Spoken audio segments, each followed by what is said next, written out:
Welcome to the Grandpa channel, where stories don't fade, they get recorded. I'm Steve Harris. My grandkids call me Rivers. This podcast is where grandpas and grandchildren pull up a chair, turn on a mic, and let her rip. Grandpa stories are chock full of wisdom, life lessons, and frankly funny as hell. Your stories are the magic elixir to help your grandkids navigate Mr. Toad's wild ride, aka life. Let's Grandpa. Welcome to the Grandpa channel. We have a fabulous guest here, my good friend, our family's good friend, Lee Ann Meads. Lee Ann, just want you to know, is on our Family Hall of Fame. Her picture hangs proudly at the top of the stairs. No, not really. But she's on it. She's on it. I just want, I keep telling her to remind her, no, we take it off when you leave. Oh, gosh, damn, so good idea. Anyway, we want to welcome you here and hope that we have a fun discussion talking about grandpas and all sorts of things. I believe that Lee Ann is our first grandma and hope that this is not going to be a traumatic experience for her. Is there PTSD counseling after? We'll get Abby to help with their life. Okay, great. Good. I like that. So kind of tell us a little bit. Every person is unique. I know that it's almost cliche, but what I've found is that when I interview people that I had no idea, all of a sudden, boom, you just see them in a different light. And I think that goes for grandpas too. There are all sorts of grandpas. My kids would tell you that I'm a decent grandpa, but I have work to do. I can be better, and I want to be better. And that's the reason why we set up the Grandpa channel. And so we want to learn from each other. Tell us a little bit about you and your bona fides. How many grandkids do you have? We have 14. Well, and I have one not producing yet. We're working we'll get on it. We're working on that. Yeah. So I really feel like I didn't take enough of my testosterone though today to be doing this, because you genetically don't qualify for it. Tell us a little bit about yourself. Your story. Oh my gosh. My story, born in Idaho. Parents were studying at the University of Idaho. That's in Moscow. Whatever. So when you have the maiden name of Hitler and people ask you where you were born and you say Moscow, Idaho, they don't hear the Idaho. They don't hear the Idaho. And they go, wow. Yeah. Really? Yeah. So that was always fun. So how did you handle that? Well, I think that's part of what's made me who I am. Yeah. Is because I had to develop a sense of humor. Yeah.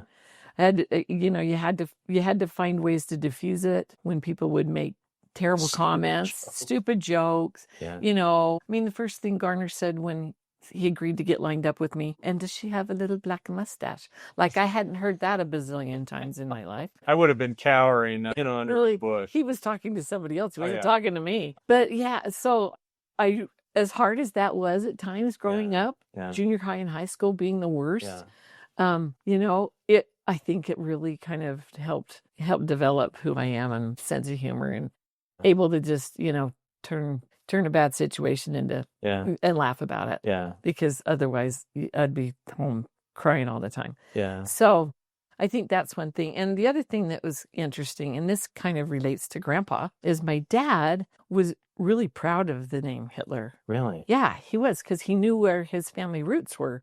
And they had fought in the Revolutionary War, and then they homesteaded in Ohio and owned a lot of property in Ohio. We have our own cemetery. We have a Hitler cemetery. Where? In Ohio, Circleville, Ohio. Wow. Yeah, roads named after the family. And so he always just said, that's a really good line. Solid American farmers and, and revolutionists. And so we always felt like there was some pride there.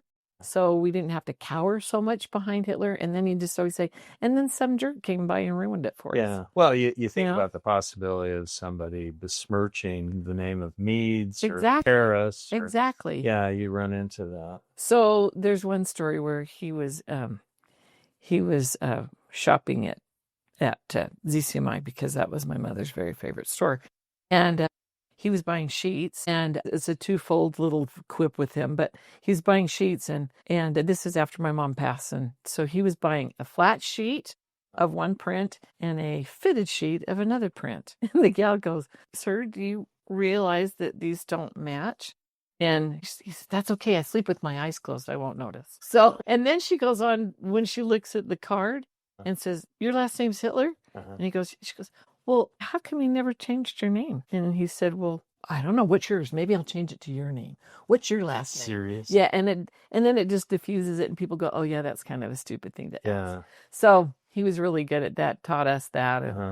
Do you use it much? Hitler? Legally. Yeah, on my legal documents. It's So like Hitler Meads. does it have on your driver's license? Yeah. Yep. I have Hitler, which was very interesting when we went to Israel, crossing the border from Jordan into Israel. Really? Yeah, that was a little, that. I hadn't thought about it either till I was there. They looked that one over. Oh, yeah, they looked at that one over pretty heavily. So you fit the terrorist profile. I do. I have those beady little eyes. Yeah. So what was your dad like? My dad was an electrical engineer. And if you know what engineers are like, they are a breed unto themselves. Yeah. And everything had to be proven by science. And so he never joined the church because, he couldn't prove it logically that way. And he was creative. He was brilliant. He had an extremely high IQ, had many inventions and things he worked for Sperry Rand Corp that morphed in ultimately to L3 Communications. So he was super bright, but he liked to mess with us all the time with just different things. Was he a tease? He was very much a tease, had a very dry sense of humor. So one of the things I wanted to share with you about him was that he passed away 3 years ago, and it was a very difficult passing. It was very unexpected, and it was very strange in how it happened. And honest to gosh, I was just mad at him. And so at the funeral, my remarks I couldn't hide that. And so I didn't, I just kind of let it all out.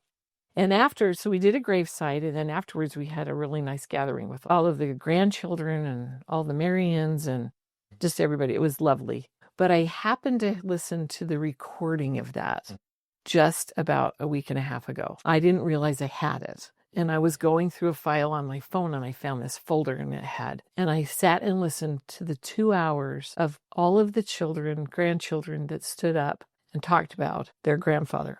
This is equipped with him too. So when I was pregnant, I was the first one to have a grandchild. And I says, okay, Dad, what do you want to be called? And do you want to be Grandpa? And my mom just wanted to be Grandma Ruthie. But he says, let me get back to you on that. Yeah. I go, okay. So several weeks went by and I go, not that this baby's going to be calling you anything immediately, but we are very precocious children. Yes, very precocious. So he says, I think I would like my grandchildren to call me Grandfather Sir. Sir. Well, wow, isn't that a little warm, fuzzy thing? Yeah. I feel that if they can call me that and respect me, I can respect them. So interesting kind of an very idea. Interesting. It was interesting. So were you closer to your mom or your dad? Well, my mom passed away when I was like 36. So yes, we were close until she died, and I wish I was closer. Where are you, Mom? Let me feel you. But we were pretty close. But obviously, over all of the years, 30 plus years that my mom's been gone, my dad and I became very close, and I was very much part of the caretaking. As he got older. But anyway, so now we're back to this lovely event. All the grandchildren and everybody are talking about GFS because Grandfather Sir got too long, so they abbreviated it GFS. So they were talking about their GFS. They were all telling these incredible stories about him. My dad was fascinated with all kinds of things. And one of the things I realized from listening to this, one of the things he was very fascinated was with mnemonics and how to remember things and memory. And so if you attach different things to items or whatever, you can remember them better. And as I listened to all of them talk, I realized my dad had used that technique to identify something about each one of those kids so that when he wouldn't be with them, it would trigger memories and thoughts about who they were. And so they all felt so much like my dad really knew them. Really? Saw them, knew them, had something. Was he affectionate with them? My dad, he'd give hugs, but he wasn't like warm and cuddly. Yeah. Yeah, no, my dad was More reserved. He was more reserved that way. Yeah, PDA wasn't in his wheelhouse, but my mom was more the huggy, lovey kind of guy. Yeah. My dad would give a hug and stuff, but he was a little bit more aloof that way. Yeah. But they didn't view it that way. Yeah. All of the kids just viewed him as just, he loved me for who I was. Really? He knew this about me. He'd always ask me about these things and what I was interested in and what I was doing. And I thought, isn't that interesting that he took that one little thing and he morphed it into this way to really connect with every one of his grandkids. Right. It was phenomenal when I listened to that. Yeah, I was bawling my eyes out most of the time, but listening to it and recognizing what a skill that was. Yeah, it is. And how they all felt seen, heard, and loved. So as mnemonics, is that where you attach like initials, or is it attach? It could be anything. And that represents something about them. Yeah, it helps you remember. So there are all different kinds of memorization skill sets, and so I was in nursing school and I wanted to learn the cranial nerves. So he had this really crazy one of his mnemonics things of, let's just take each cranial nerve and let's make some wild, crazy visualization about that nerve, like the hypoglossal nerve. I thought, I've got a giant hypodermic needle, and that helped me remember hypoglossal.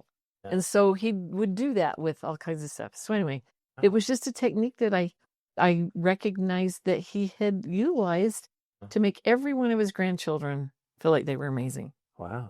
I don't think we're going to get those sort of this is why I love talking about No, I don't think you'll get anybody else that maybe did that.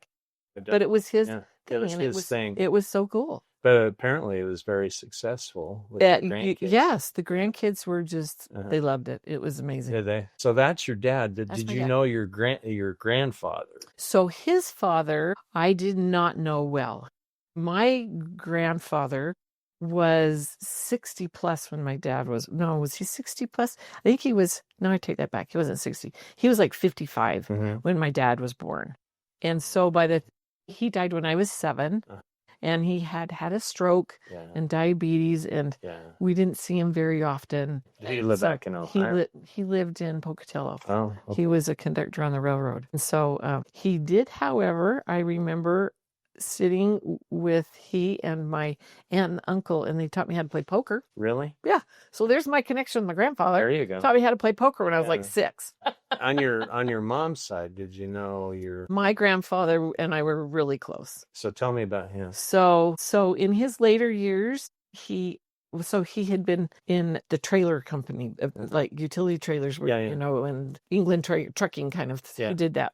But so once he retired, they moved from Boise, Idaho, down to Salt Lake, and he and I became pretty close, and we would golf. Really? We golfed together all the time, and we would golf with my uncle. We would golf with other business people, and he allowed me to come. And wow, and that's a high compliment. And it didn't embarrass him, really, because I was a terrible golfer, but he still let me come. You probably kept them laughing. He bought my first set of golf clubs. Did he? Yeah, he did. Wonderful. Yeah, so we had that fun connection. Yeah. He golfed until about 3 weeks before he died at 95. Holy cow. Yeah, he was pretty. That's pretty crazy. Yeah, he was pretty crazy. He was pretty.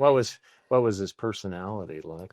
My grandmother was the dominant one, and so he would kind of sit back. He was kind of quiet, and had this funny kind of snorty laugh. It was kind of a thing that he would do. So he would sit in the corner and just do that. Yeah. My grandmother was waxing eloquent or chewing him out or whatever. Yeah. And so he's snorting. He would just do that thing.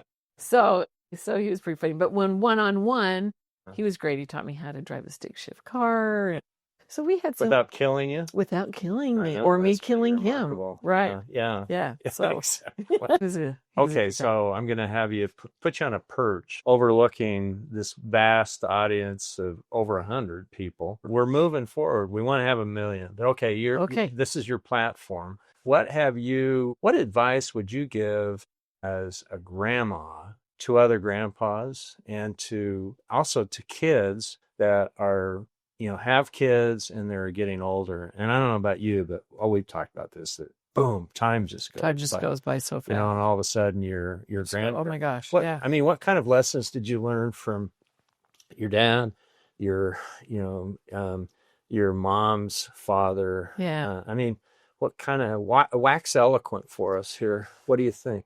Well, I think the thing that Garner and I've tried to do, one thing, Garner always wanted to do Gramp Camp. Once the grandkids got old enough, he wanted to start doing Gramp Camp.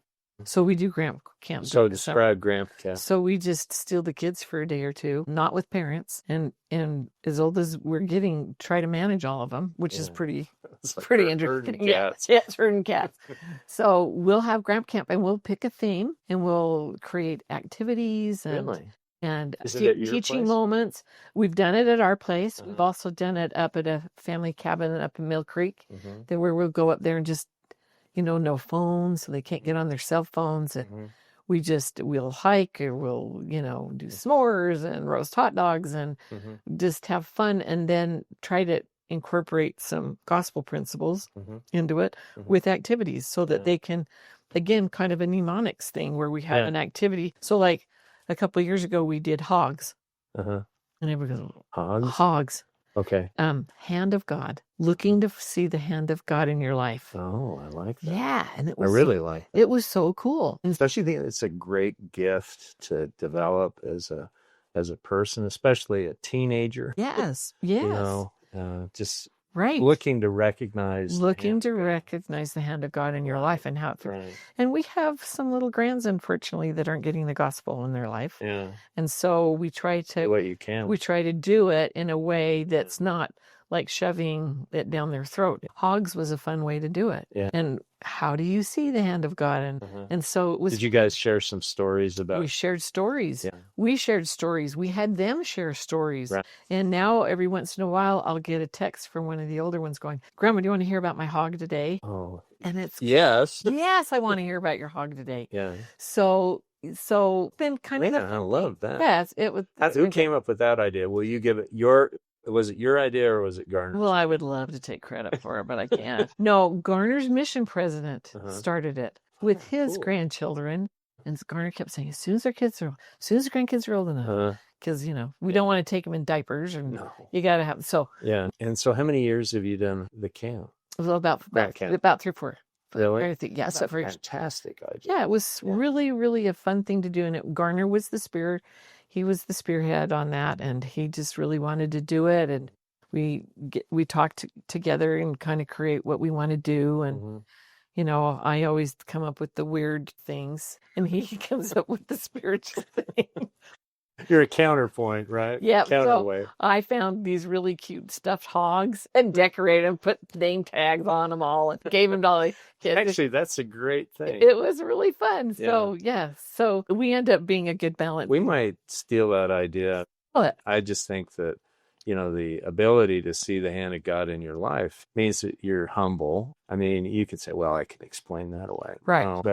That's what my dad would do with science. Yeah, he would explain everything away, that anything that was spiritual that we shared with him, he'd explain it away. Yeah. But you're right, to have the gift to recognize where it's coming from. Exactly. And how he's aware of each one of us individually. I just think it would be so strong. And then you buttress it by examples or stories, both your stories and Garner's stories. Right. And then the kids start recognizing things, and they started sharing. And then they share. And then they shared. Wow. And we had fun with their hogs. Yeah. They got to decorate them and Did they? do fun things. So how was it? What's the age range of the kids? Well, our youngest is 3, and he hasn't come yet. Yeah. But then the next stage up is 7. So 7 to Did you keep the 7-year-old sort of engaged?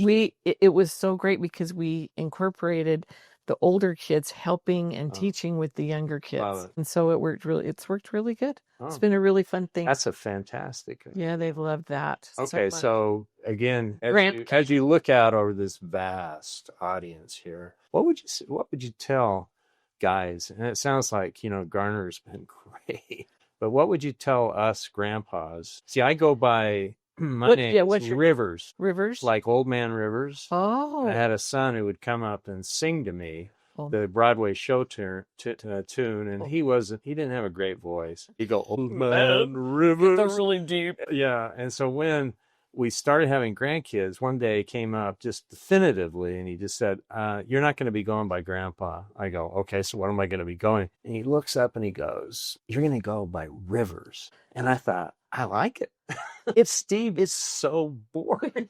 Grandpa Steve wasn't going to cut it for you. Oh, sets my teeth on edge. So, and then my wife goes by Queenie. So Queenie and Rivers. Oh, that. She grabbed that name, which is in direct violation of the protocol in our family with nicknames. You don't bequeath yourself. Bequeath yourself. Oh, okay. But it's stuck. And it's so fun to hear a 2-year-old or a 3-year-old say Queenie. Queenie. Oh, Queenie. Queenie. And then, they kind of sound like a frog almost. What do you got? What do you and Garner go by? I just wanted to be Grandma. Did you? Yeah, Grandma. They call me crazy Grandma or fun Grandma. They put that little adjective in there. But I do enough crazy stuff that they do that. So Garner wanted to be Bampa. Bampa? Wow. Get on him. Sure. Yeah. I just still have a hard time calling him Bampa, so it slips in Grandpa all the time. And he goes, who's Grandpa? Yeah. I'm Bampa. I go, okay, you be Bampa. You do you. I like Rivers. Rivers. And then because I'm just with my personality, there's like 27 derivatives off that.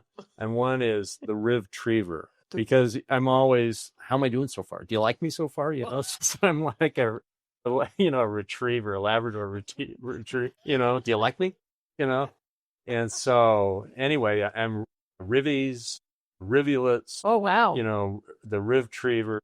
Wow. Oh, there's a bunch of them. Wow. So it's fun. So I roll with them. You roll with it. Yeah. Good. There's That's a awesome. Swedish proverb that says, a much-loved child has many names. And that's how we are in our family. Everybody has nicknames. Yeah. That's fun. I think most of them are appropriate, but that they are what they are. They have their own life. Yeah. That's awesome. Okay, so I think if I was going to give any one kind of overarching thing, it would kind of go back to my dad. Whatever you can to create some one-on-one link with every grandchild. Love it. Yeah.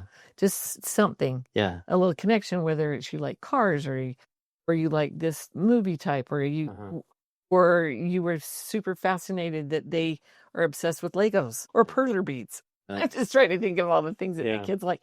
But if you can make that one little connection with them that can kind of be your thing, and then make sure that they feel seen and heard, that when you're with them, you're not on your phone, that you're present, and that you're engaging with them on whatever level. So that's a wonderful piece of advice. Yeah, I just feel like that seems to be the glue that connects everything. And then what do you and Garner do to sort of get on the same page? Which, I think sometimes... We are never on this. Garner, did you ever hear what Garner said when he was made bishop? No. He stood up at the pulpit the very next Sunday he was put in as bishop, and he said, I just want to say this right up front, that I have no control what comes out of Lee Ann's mouth. Just saying. And if everybody understands that, we're all okay. We're okay. Yeah, we're all okay. Yeah. Oh, that's funny. But that's an accommodation. It's an accommodation. Of course it is. Yes, and poor guy accommodates every dang day of his life. Yeah. Because he just has to roll his eyes. I think that's a key to all parenting. Whether you're a parent or you're a grandparent, you have to be together on stuff. Yeah. You watch families where the mom and dad are so far off, and the kids know how to manipulate that. Of course they do. Yeah. They'll exploit that. They do exploit it. And they're really good at it. So I think all of our children and our grandchildren know where our testimonies are at. Right. They know what our priorities are. And I think if you've got that foundation, it makes it pretty easy to move. So I've got a kind of out of left field question for you. Okay, so we live in crazy times. How do you think, what are some things that you can do as a grandma and that grandpas can do, Garner and myself? How can we help promote peace? Promote peace and just the ability to live within the world today. I don't know if you were aware, but we'd been planning to serve a mission in Africa. No, I didn't know that. We'd been working on it for 18 months. Wow. We received an inquiry and asked if we'd be willing to Garner would be willing to be the area medical advisor Oh, wow. in Africa. And then with your nursing background. right. So they said, yep, we'll give you an official call in September. In the meantime, here are things you can do to prepare. We started working with the couple that we were going to replace. And we were to enter the MTC on June 9th. April 24th, Garner was diagnosed with renal cell carcinoma. So that all got put on the back burner. And I think the one thing that we tried to demonstrate to our kids, we just say we're really good at pivoting, but more than that is the way to just find peace in that whole event that was pretty, I mean, it pulled the rug out from under us. Oh, we're doing the right things and all. Yeah, we're doing the right thing. And then all of a sudden, and so this is kind of a morphed scripture out of Daniel. And if not, he is still good. Yeah, yeah. And so we've shared that with our kids. Yeah, this isn't going to happen. So, and if not, are we going to be mad at God? Yeah. Are we going to, no, he's still good. Yeah. And so that is something that I think carries over into the world that we live in. Yeah. There's a lot of and if nots and what the heck's going on. Right. But he is still good, and if we stay focused on him. I love that. I love that. And what the ultimate goal is. Yeah. To get back into his presence. Uh-huh. You can make lemons out of lemonade. The thing that hits me is that I have my daughter. You can make lemonade out of lemons.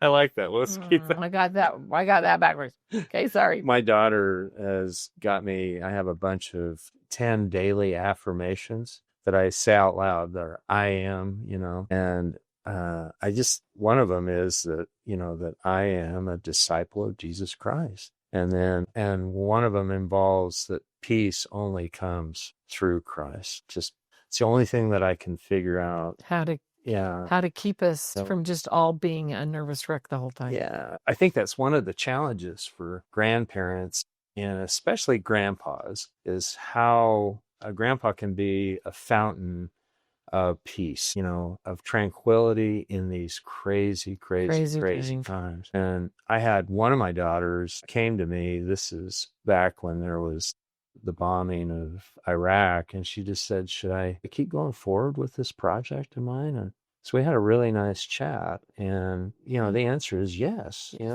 Keep going, keep moving forward. We plant have to cherry trees.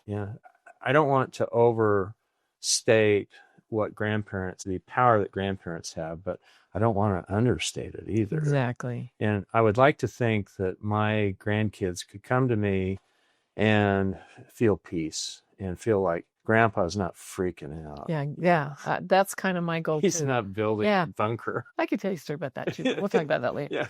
Yeah. But no, you do. You want to be able to be a voice of reason in the craziness. Yeah. And you're exactly right. That's how we do it. Yeah. Is we love them. We let them feel love. Yeah. We let them know that there's plenty of it to go around. Yeah. And that, our Creator loves us even more, and there is a plan. Yeah. And it's all going to be okay in the end. And it's like you're swimming in this sea of love that you don't even really know is there. Even if you don't believe in God, you're still swimming in that sea. I really like the hand of God, the hog. I bet there's, what do they call them? Plushie? Is it plushy little things, Well, Jean will jump all over. I will send her the link. But I just think that if you have kids and grandkids who, prompted by a peaceful grandpa saying, hey, I see the hand of God in your life. Do you see it? And then the best thing is for, hey, grandma, guess what? I love that. And that's, you feel pretty good about kids who are like that. Yeah. When they can recognize it. All right. Absolutely. So do you have any further sort of, this wasn't as painful, was it? No. Anticipated. As long as I don't look over there and I'm just looking at you and we're having a conversation. Having a conversation. Yeah, we're good. I tell people that I have a face made for radio. You told me that. I don't know. What passing words do you have for, grandpas? I know he said that. I don't know that I've got anything else to really add to that, other than I think you gotta grab him and put him up on your knee and give him a hug and a love, and again, just find ways to connect with them. I love that. Yeah. And help them see the hand of God. And help them see the hand of God, and that's all okay. I found that I just recently turned 70, as I told you previously. And Right behind you. yeah, you're right, coming up right behind. But what I've noticed over the last couple of years is that I see the hand of God much more clearly now than I did when I was 30. It's because we're retired. We have a lot of time on We our can have a lot of time on our hands, and we can reflect. Exactly. And we can notice. Yeah. There's some truth to that. But I think that there's peace that comes through that we could try to transmit. And communicate. Are you a storyteller with your grandkids, by the way? A storyteller, yes, I am. I usually find either that or I sing songs. Really? Songs come to me in a situation, and Grandma's got another song. Breaking into a song. Like break into a song. And I do not have a good voice, man. which makes it doubly freaky for them.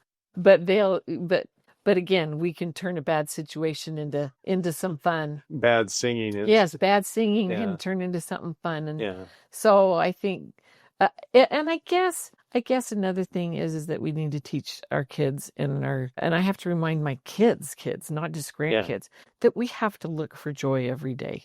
We have to find joy every day in the journey. And some days it just really stinks, and other days it's easier to find. But I feel like that too helps bring peace, as if we can look for that every day. And I pray for that every day myself.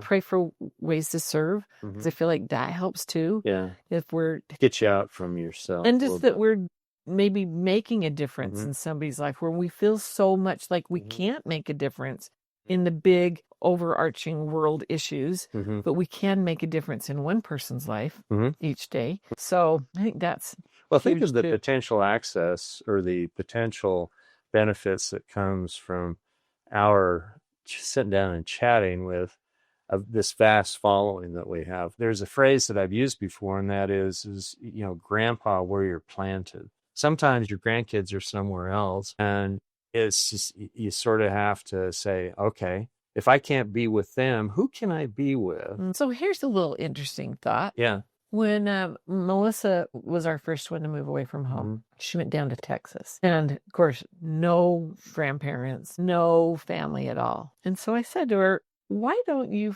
find a couple that can be your grandma and grandpa in Texas? And they did. Did they? They did.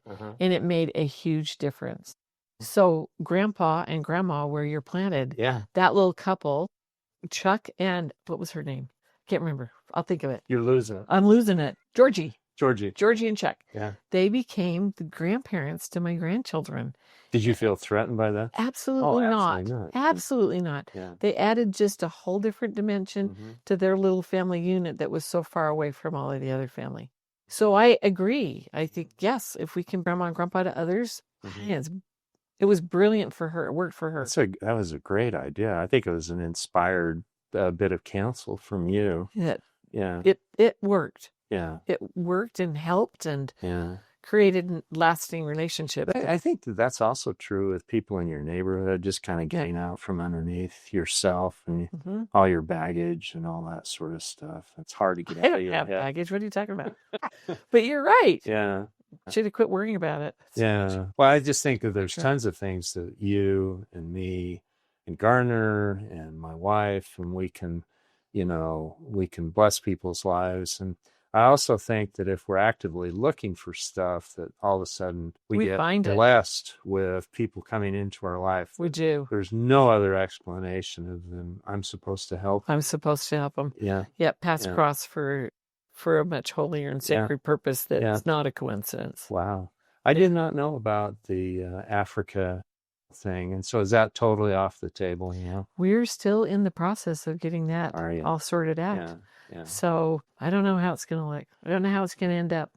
But I don't believe it was a mistake. I think that there have been some things that have happened, some miracles along the way. And I feel like there have been some needs that had been unspoken with our children that was a relief to them that we weren't gone. And so I don't know at the end of the day what the treatment or what the outcome's going to be.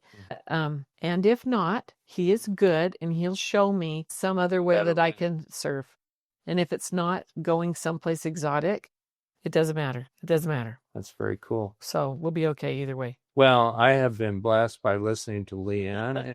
She was promising to really harass me during this interview. We're not. No, she's turning that off, and then I'll go. And then I'll go after it. Anyway, we want to thank Lee Ann for coming here, and I think giving us like 3 or 4 really crazy good ideas. Good. Yay. Yay. So 2 enthusiastic thumbs up. We'll the check's in the mail. Okay, good. And we'll have we'll send you some stuff, some merch later when we get it. We're a classy place. We're starting small, but with people like Lee Ann in our corner, we're gonna knock it out of the ballpark. So that's it for today for the Grandpa Channel, and I'm gonna go take a nap. So that's what grandpas do. That's it for today's episode of the Grandpa Channel. Until next time, keep the mic hot, the memories fresh, and the jokes just slightly inappropriate. I'm out of here. I gotta go take a nap.